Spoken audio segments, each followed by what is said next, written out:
مرة يستيقظ الواحد منا أثناء نومه في الليل لأي سبب كان، ثم يعود لنومه.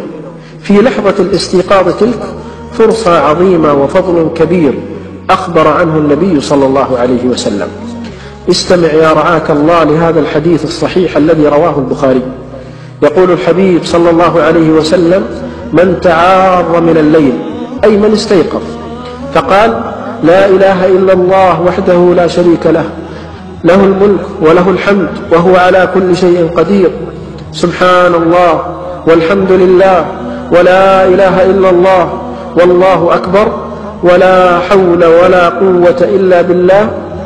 ثم قال، وهنا الشاهد: اللهم اغفر لي، أو دعا استجيب له، فإن توضأ وصلى قبلت صلاته. الله أكبر. أخي الحبيب، أختي الكريمة، بمجرد أن تستيقظ وتقول هذا الذكر وتدعو الله بما تحب من خيري الدنيا والآخرة، أخبر الحبيب عليه السلام بأن دعاءك مستجاب. يا رعاك الله، إنه ذكر سهل مكون فقط من 6 عناصر.